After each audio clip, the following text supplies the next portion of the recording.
बिस्मिल्लाहिर्रहमानिर्रहीम। स्टूडेंट्स, आज की क्लास में हम लोग चैप्टर नंबर 18 एटॉमिक स्पेक्ट्रा का जो चैप्टर है उसका एक टॉपिक जिसका टाइटल है एक्स रेज। आज हम लोग इस टॉपिक को स्टडी करेंगे। ये टॉपिक के पेपर में अगर आता है तो शॉर्ट क्वेश्चंस में आ सकता है, एमसीक्यूज तो बन ही सकते हैं। टॉपिक को अच्छी तरह समझिएगा। इस टॉपिक में कोई डेरिवेशंस नहीं है, बल्कि इसके कॉन्सेप्चुअल टॉपिक है। ये अच्छी तरह समझेंगे। तो सबसे पहले तो ये समझने की कोशिश कीजिए कि एक्सरे होता क्या है। उसके लिए कुछ पॉइंट्स आपको समझने हैं। नंबर 1, एक्सरे जो है ये एनर्जी की एक फॉर्म है, फॉर्म ऑफ एनर्जी, राइट। और एनर्जी का मतलब आपको मालूम है, एनर्जी का मतलब आपको मालूम है, ठीक है। अच्छा, एक वर्ड इस्तेमाल करते हैं electromagnetic waves. Electromagnetic waves, wave या वेव्स।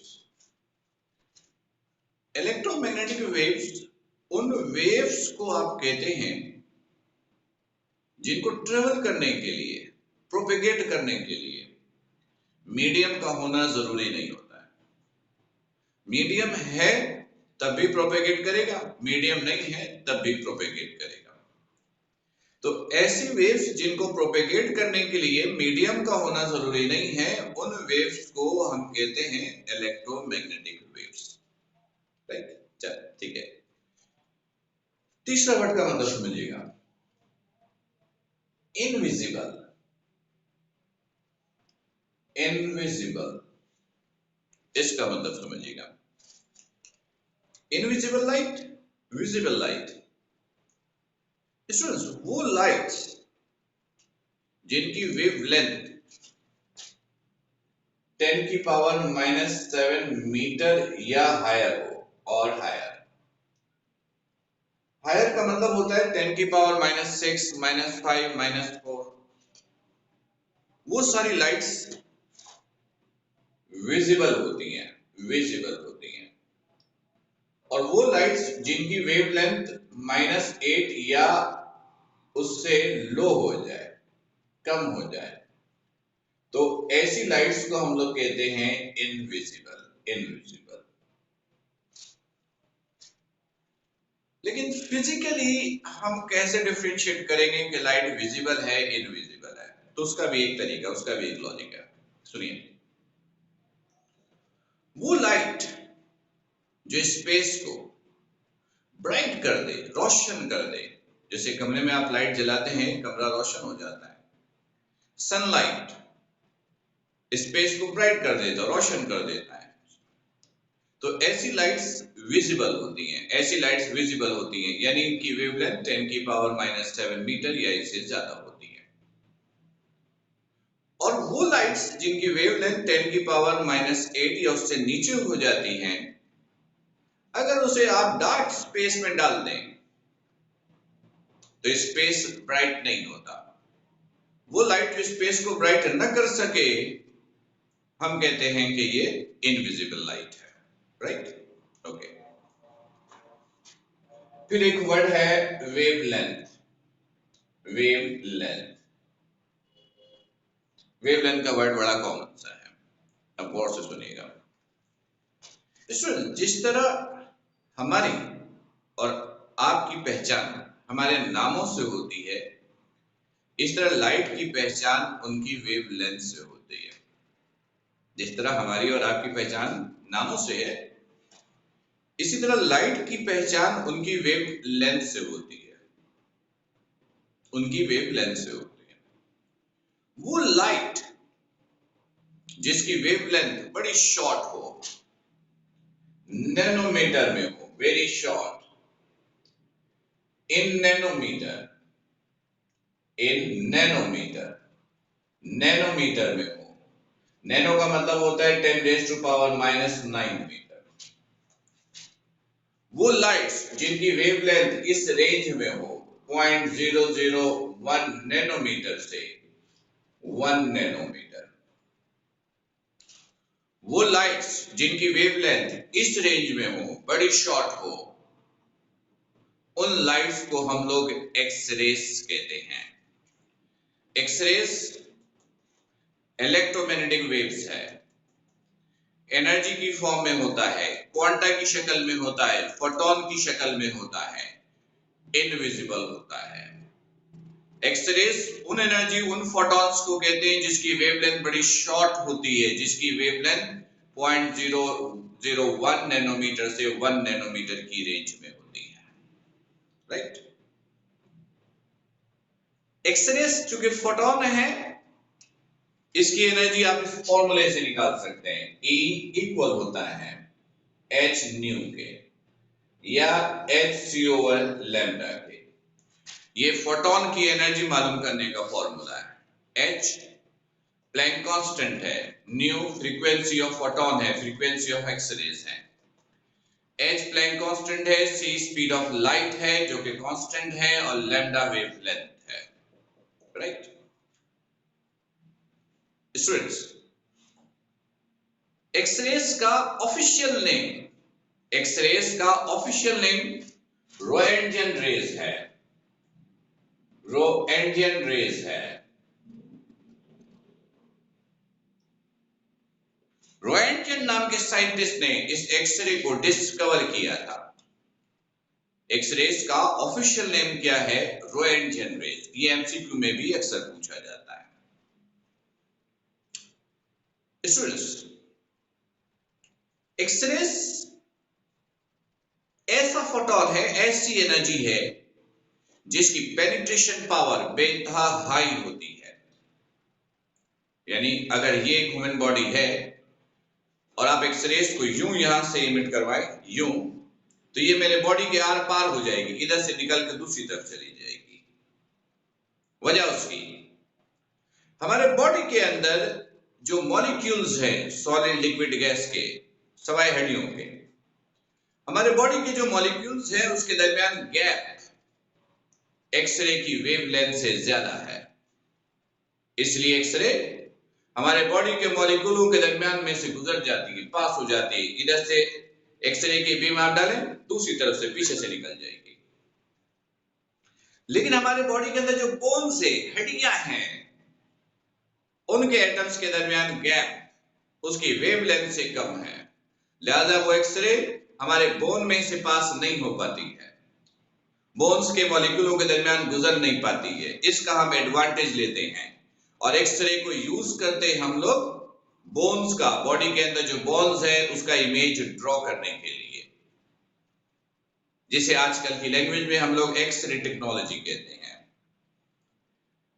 यानी एक्सरे जो है बॉडी के अंदर जो बोन्स हैं, हड्डियां हैं, उनका इमेज ड्रॉ करने के लिए इस्तेमाल करते हैं। और उसकी वजह यही होती है कि चूंकि हमारे हड्डियों के मॉलिक्यूल्स के दरमियान गैप एक्सरे की वेवलेंथ से भी कम होती हैं, तो वो बाउंस बैक होती हैं, और हड्डियों के अलावा जो कुछ है उसके दरमियान वेवलेंथ, यानी एक्सरे की वेवलेंथ उस गैप से कम है, इसलिए वो आसानी से गुजर जाती है। जैसे फॉर एग्जांपल कि अगर आपको इस हिस्से का एक्सरे लेना है, आप यहां पे एक फिल्म रखिए, यहां से एक्सरे की बीम डालिए, तो हड्डियों के अलावा जो हिस्सा है मौजूद, तो एक्सरे की बीम यहां से एंटर होगी, पेनिट्रेट होगी, दूसरी तरफ से बाहर निकलेगी। इधर आपने फोटोग्राफिक प्लेट रखा है, उससे वो जाकर हिट करेगा और उसका कलर चेंज हो जाएगा। लेकिन जिस हिस्से में बोन्स हैं, हड्डियां हैं, तो जब वो एक्सरे की लाइट हिट करेगी तो उस बोन से हिट करने के बाद बाउंस बैक होगी, तो वो एक्सरे की लाइट इस तरफ से नहीं गुजरी, यानी इस तरफ जो फोटोग्राफिक प्लेट है उससे जाके नहीं टकराई, तो लिहाजा उस हिस्से का कलर चेंज नहीं हुआ। तो इस फोटोग्राफिक प्लेट पर वो सारे हिस्से एक्चुअल फॉर्म में होंगे जहां से एक्सरे की बीम नहीं गुजरी। और कहां से नहीं गुजरी? जहां पर हमारे इस हिस्से की हड्डियां मौजूद थी। तो इस तरह हम लोग एक्सरे को बॉडी के अंदर जो बोन्स हड्डियां होती हैं उसका इमेज ड्रॉ करने के लिए हम लोग इस्तेमाल करते हैं। एक्सरे ह्यूमन हेल्थ के लिए डेंजरस भी होता है, नुकसानदेह भी है। ये हमारे लिविंग सेल्स को डेड भी करता है, इसलिए एक्सरे का इस्तेमाल बेइंतहा नहीं होना चाहिए।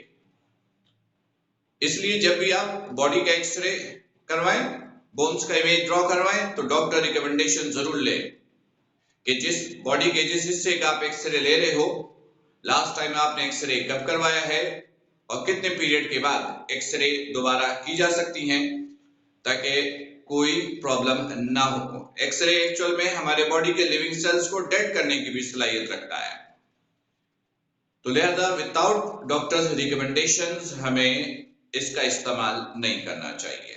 खैर स्टूडेंट्स, ये तो अभी हमने देखा कि एक्सरे होता क्या है। अभी हम लोग एक छोटा सा एक्सपेरिमेंट करेंगे और देखेंगे कि एक्सरे की डिस्कवरी या इन्वेंशन हुई कैसे है। राइट, देखिएगा स्टूडेंट्स, इस शेप का एक ग्लास ट्यूब लेते हैं। इस शेप का एक ग्लास ट्यूब लेंगे। सबसे पहला काम क्या करेंगे? एयर पंप इस्तेमाल करेंगे और अंदर से कुछ एयर बाहर निकालेंगे। इस ट्यूब के अंदर हम लोग मूव करवाएंगे इलेक्ट्रॉन को। इलेक्ट्रॉन हमेशा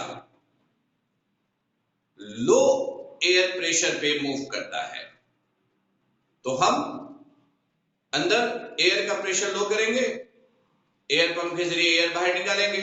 आप अज्यूम कीजिए हमने एयर पंप के जरिए इतनी एयर बाहर निकाल दी और अंदर इतनी एयर रहने दी जितनी हमारी जरूरत थी, यानी हमने अपनी मर्जी का एयर प्रेशर जनरेट किया। उसके बाद मेटल की एक प्लेट लेंगे, जिसे आप इलेक्ट्रोड्स कहते हैं, मेटल। उस मेटल की प्लेट को 45 डिग्री के एंगल पर यहां पर आप प्लेस करेंगे। 45 डिग्री के एंगल पर, यानी ये एंगल 45 डिग्री का होगा, ये एंगल 45 डिग्री का होगा, यानी 45 डिग्री के एंगल पर ये आप प्लेस करेंगे। पता है ना मेटल किसको कहते हैं? मेटल ऐसे सब्सटेंस को कहते हैं जिनके पास फ्री इलेक्ट्रॉन्स होते हैं। फ्री इलेक्ट्रॉन का मतलब है कि आप सब्सटेंस को एनर्जी दोगे और वो सब्सटेंस इसके बदले आपको इलेक्ट्रॉन फ्री करके देगा। डिफरेंट मेटल्स के लिए अमाउंट ऑफ एनर्जी अलग अलग चाहिए होती है इलेक्ट्रॉन्स को फ्री करवाने के लिए। फिलहाल आप कोई भी मेटल यहां पर ले सकते हैं। फिर एक कंडक्टर लीजिए, वायर लीजिए, कॉपर वायर लीजिए, उसको इससे कनेक्ट कीजिए। ये कनेक्ट किया, इसके साथ एक वोल्टेज सोर्स कनेक्ट कीजिए। एक ऐसा वोल्टेज सोर्स जो 1000 से 5000 वोल्ट तक का वोल्टेज सप्लाई कर सके। 1000 टू 5000 वोल्ट तक का वोल्टेज सप्लाई कर सके। इसका दूसरा एंड, यहां पर एक टंगस्टन का वायर यूज कीजिए। टंगस्टन का वायर यूज कीजिए। ये एक मटेरियल है। टंगस्टन का वायर एक ऐसा सब्सटेंस है जिसके पास बेताब फ्री इलेक्ट्रॉन्स होते हैं। कह लीजिए सबसे ज्यादा फ्री इलेक्ट्रॉन्स होते हैं और इलेक्ट्रॉन की एमिशन का बड़ा सोर्स होता है। पहले यानी कुछ अर्सा पहले हम लोग एक बल्ब यूज करते थे, येलो लाइट वाला। उसके अंदर एक वायर होती थी, वो एक्चुअल में टंगस्टन वायर था। बल्ब जो फर्स्ट टाइम इंट्रोड्यूस हुआ, इन्वेंट हुआ, उसमें यही यूज होता था। उसके बाद स्क्रीन सेवर की टेक्नोलॉजी आई, अब एलईडी लाइट की टेक्नोलॉजी आ गई है, तो इसलिए इसका इस्तेमाल नॉर्मली कम हो गया है। ये नॉर्मली हाई वोल्टेज पे काम करता है। फिर ये जो टंगस्टन वायर है, ये नेगेटिव पॉजिटिव टर्मिनल पे काम करेगा, तो इसका एक एंड आपने इस टर्मिनल से कनेक्ट कर दिया। ये कनेक्ट कर दिया। और ये जो दूसरा एंड है, इसके साथ हम लोग एक सपोर्टेड बैटरी कनेक्ट करते हैं। सपोर्टेड बैटरी, ये सपोर्टेड बैटरी है। ये टंगस्टन का वायर माइनस प्लस टर्मिनल पे काम करेगा। तो देखिएगा माइनस टर्मिनल इसको यहां से मिल रहा है,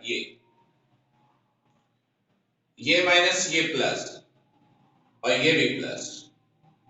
तो ये दोनों एक ही टर्मिनल काउंट होंगे, ये प्लस, ये प्लस, ये प्लस, लिहाजा नेचर एक ही है। तो यहां से इसको ये प्लस टर्मिनल मिल रहा है, राइट स्टूडेंट्स। जब आप इतनी सिचुएशन कंप्लीट करेंगे, इतनी अरेंजमेंट करेंगे, तो ये वोल्टेज सोर्स 1000 से 1000 से 5000 वोल्ट का वोल्टेज इस टंगस्टन वायर को, मटेरियल को सप्लाई करेगा। ये वोल्टेज की बहुत बड़ी अमाउंट है। जब इतना हाई पोटेंशियल इस टंगस्टन वायर को मिलता है, तो इसमें से हाई स्पीड्स के इलेक्ट्रॉन्स निकलती हैं। ऐसी इलेक्ट्रॉन्स निकलती हैं जिसकी स्पीड्स बेतहा ज्यादा होती है। वो इलेक्ट्रॉन्स यहां से निकलते हैं और जाकर हिट करता है मेटल सरफेस से। ये मेटल सरफेस ये हिट कर रहा है। ये मेटल सरफेस से जब हिट करता है, तो हिट करने का मतलब होता है एनर्जी शिफ्ट करना। हाई स्पीड्स के इलेक्ट्रॉन जब यहां से निकलेंगे, मेटल सरफेस से टकराएगा, तो टकराने का मतलब होता है एनर्जी की शिफ्टिंग, एनर्जी मिल रही है मेटल सरफेस को। ये प्रोसेस थोड़ी देर कंटिन्यू कीजिए, तो इन इलेक्ट्रॉन्स के जरिए इस मेटल सरफेस को इतनी एनर्जी मिल जाएगी कि ये अपने इलेक्ट्रॉन्स एमिट कर सकता है, अपने इलेक्ट्रॉन्स एमिट कर सकता है। हम अज्यूम करें इन इलेक्ट्रॉन्स के जरिए इस मेटल सरफेस को इतनी एनर्जी मिल गई कि यहां से मेटल सरफेस के अपने इलेक्ट्रॉन निकलने शुरू हुए। जब इसके अपने इलेक्ट्रॉन निकलने शुरू होंगे, तो आने वाले इलेक्ट्रॉन्स और इस मेटल सरफेस से निकलने वाले इलेक्ट्रॉन्स, इनका आपस में कोलिजन होता है, इनका आपस में कोलिजन होगा। आने वाले इलेक्ट्रॉन्स और इस मेटल सरफेस से निकलने वाले इलेक्ट्रॉन्स का जब आपस में कोलिजन होगा, तो दोनों के टकराव से, कोलिजन से एक एनर्जी जनरेट होगी। वो एनर्जी रिफ्लेक्ट होकर यहां पर एक फोटोग्राफिक प्लेट रख दिया जाता है। वो एनर्जी रिफ्लेक्ट होकर इस फोटोग्राफिक प्लेट पर आकर एब्जॉर्ब हो जाती है। फिर इस फोटोग्राफिक प्लेट का आप स्पेक्ट्रम लीजिए। स्पेक्ट्रम का मतलब होता है formations of colours and study of different characteristics. तो जब उस एनर्जी जो एब्जॉर्ब हुई फोटोग्राफिक प्लेट पर, आप उसका स्पेक्ट्रम लोगे, तो ऐसी एनर्जी मिलती है जिसकी वेवलेंथ बेतहा कम होती है, बड़ी शॉर्ट वेवलेंथ की एनर्जी मिलती है। उस एनर्जी को रोएंटगन ने अपने नाम पर रोएंटगन रेस का नाम दिया, जिन्हें हम लोग एक्स रेस भी कहते हैं। इस तरीके से रोएंटगन रेस, एक्स रेस पहली मर्तबा लैब में इंट्रोड्यूस हुआ। स्टूडेंट्स, हम अगर ये देखें कि एक्सपेरिमेंट तो रोएंटगन रेस था, ये एक्सरे नाम कैसे पड़ा? आज से तकरीबन 140 साल पहले, नियर अबाउट 140 इयर्स बिफोर, जब साइंटिस्ट एक्सपेरिमेंट्स कर रहे थे, तो उन एक्सपेरिमेंट्स के दौरान हैवी न्यूक्लियस की स्टडी थी। उस दौरान रिएक्शंस के दौरान ऐसी एनर्जी रिलीज हुई थी कि उस वक्त साइंटिस्ट उस एनर्जी को स्टडी करने में कामयाब नहीं हो पाए थे। तो उस वक्त साइंटिस्ट ने उन एनर्जी को एक्स रेस का नाम दिया था। एक्स का मतलब अननोन, रेस का मतलब energy, unknown energy, unknown rays. पर आज इसकी सारी कैरेक्टरिस्टिक्स नोन है, छोटी सी छोटी, बड़ी सी बड़ी, मैक्सिमम। आज एक्स रेस यानी रोएंटगन एक्सपेरिमेंट के बाद ये कंफर्म हुआ कि ऐसी लाइट जिसकी वेवलेंथ बड़ी शॉर्ट होती है, लैब में उसकी प्रोडक्शन पॉसिबल है। और फिर मजीद वर्किंग होते होते आज एक्सरे एक टेक्नोलॉजी की शक्ल इख्तियार कर गई है। मेडिकल साइंस में इसका बेइंतहा इस्तेमाल है। आप जरा गौर करें, मेडिकल में एक्सरे का इस्तेमाल कितना बढ़ गया है। एक जमाना था, और बहुत पुराना जमाना नहीं था, 15-20 साल पीछे आप जाएंगे तो एक्सरे की बड़ी बड़ी मशीन हुआ करती थी। एक्सरे करवाने के लिए पेशेंट्स को मशीन के पास जाना पड़ता था। अब वक्त बदल गया है, मशीन, एक्सरे मशीन का साइज बेइंतहा छोटा हो गया, मशीन पेशेंट के पास मूव करके आता है। यानी एक्सरे हम सॉलिड बॉडी स्पेशली बोन्स का इमेज ड्रॉ करने के लिए इस्तेमाल करते हैं। इसकी पेनिट्रेशन बेइंतहा ज्यादा होती है, जिसका एडवांटेज हम लोग मेडिकल साइंस में लेते हैं। स्टूडेंट्स, इस टॉपिक की डिटेल तो इतनी ज्यादा है कि कई महीने आप इसको पढ़ सकते हैं, पर हमारे सिलेबस में सिर्फ यही था कि what is X ray and how it is discovered. तो अगर पेपर में ये टॉपिक आया तो हम आपसे पूछेंगे एक्सरे क्या होता है, एक्सरे क्या होता है, और रोएंटगेन एक्सपेरिमेंट्स को एक्सप्लेन कीजिए। और अगर ये आया भी तो शॉर्ट क्वेश्चन में हम आपसे पूछेंगे सिर्फ 4 नंबर के लिए। तो इसकी लर्निंग 1 पेज नोट से करना है, या जो नोट्स आपके पास मौजूद हैं उससे आप करें। मुश्किल हो तो मुझे इन्फॉर्म कीजिएगा, तो आपको हम हैंड आउट भी प्रोवाइड कर देंगे इस टॉपिक के, ताकि आपकी लर्निंग आसान हो जाए। फिर भी अगर कोई प्रॉब्लम हो, लेक्चर्स को बार बार देखिए, फिर भी प्रॉब्लम हो तो लाइव सेशन में मुझसे डिस्कस कीजिएगा। तब तक अपना ख्याल रखिएगा। अस्सलाम वालेकुम।